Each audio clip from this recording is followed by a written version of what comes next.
దేవునికి మహిమ కలుగును గాక. మీ అందరికి కూడా వందనాలు. జీవం గల దేవుని మాటలని ఈ యొక్క కార్యక్రమాన్ని చూస్తున్న మీ అందరికి కూడా వందనాలు తెలియజేస్తూ ఉన్నాను. ఈరోజు మనం ధ్యానం చేసేటువంటి అంశం ఏదంటే కీర్తనలు 116 6వ వచనం. యెహోవా సాధువులను కాపాడువాడు, నేను కృంగియుండగా ఆయన నన్ను రక్షించెను. సాధువులను కాపాడే దేవుడు, కృంగిన వారిని రక్షించే దేవుడు అనేటువంటి మాటలు ఇక్కడ మనం చూస్తాం.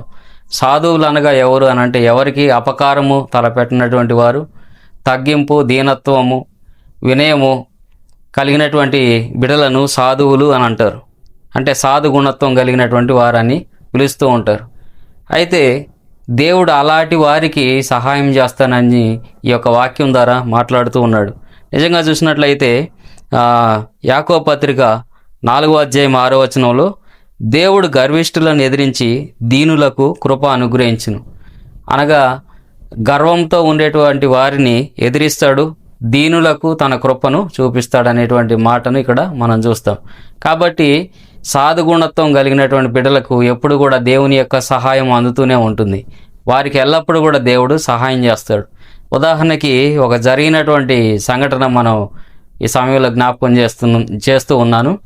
అదేంటంటే మరొక సంఘంలో ఒక విధవరాలు మరి ఆమె కొన్నటువంటి స్థలాన్ని వేరే ఒక అతను, ఆ ఏరియాలో ఉన్నటువంటి అతను కబ్జా చేసినప్పుడు ఆమెకి ఏం చేయాలో కూడా అర్థం కాని దిక్కుదోచని పరిస్థితిలో ఉన్నప్పుడు ఆమె వెళ్ళి దేవుని సన్నిధిలో ప్రార్థన చేసి ఆ తర్వాత సంఘంలో ఉన్న సంఘ కాపరి కూడా మరి తెలియజేసినప్పుడు ఆ సంఘ కాపరి ఒక మాట చెప్తాడు, దేవుని యందు విశ్వాసం ఉంచి ప్రార్థన చేద్దాం అందరం కూడా, మీరు ప్రార్థన చేయండి, నేను కూడా ప్రార్థన చేస్తాను, దేవుడు తప్పకుండా మనకు సహాయం చేస్తాడని చెప్పేసి అన్నప్పుడు విశ్వాసంతో మరి అందరూ కలిసి ప్రార్థన చేసినప్పుడు ఆ కబ్జా చేసినటువంటి ఆ స్థలం ఎవరైతే కబ్జా చేశారో ఆ వ్యక్తి ఆ ప్లేస్లో పునాదులు అవన్నీ తీయించుకొని మరి అక్కడికి గనేటు దానికి సంబంధించినటువంటి ఇసుక కంకర అన్నీ తెప్పించి వేసుకుంటాడు.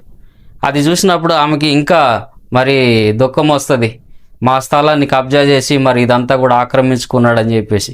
అయినప్పటికీ కూడాను మరి దేవుని సన్నిధిలో ఆ విధంగానే కంటిన్యూస్గా ప్రార్థనలో ఉన్నప్పుడు ఒకరోజు అనుకోకుండా ఆయన ఆ స్థలాన్ని చూడడానికి వచ్చి ఆ పునాదిలో జారిపడతాడు. జారిపడిన వెంటనే అతని కాలు విరిగిపోతుంది.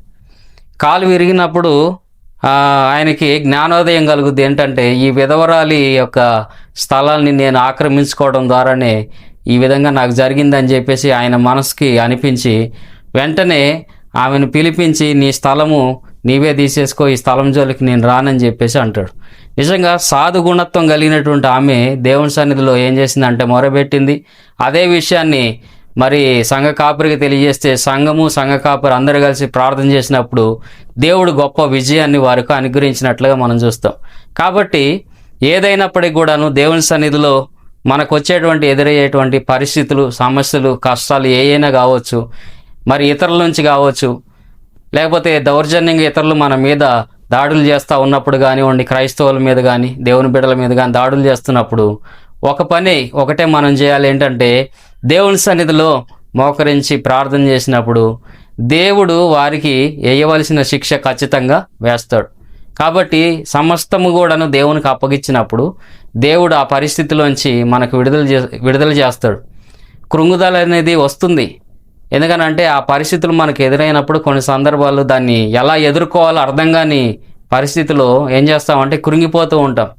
ఎవరు ఏం చేయాలి, ఈ పరిస్థితుల్లోంచి ఎలా బయటికి పడాలి, ఎవరికి చెప్పాలని అనుకుంటూ ఉంటాం. కానీ జీవాధిపతి, జీవం కలిగిన దేవుడు, చెవులు కలగజేసిన వాడు వినకుండునా, కన్నులు కలగజేసిన వాడు కానకుండునా అనే వాక్యం ద్వారా మాట్లాడతాడు కదా.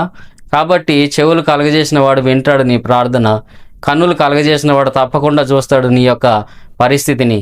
వెంటనే దేవుడు నీకు జవాబు ఇచ్చి ఆ పరిస్థితిలోంచి నీకు విడుదల ఇస్తాడు. దేవుడు ఎన్నడూ కూడా చేయి విడిచిపెట్టే దేవుడు కాదు. సాధువులను ఆయన కాపాడే దేవుడు, కృంగిన వారిని ఆయన రక్షించే దేవుడు.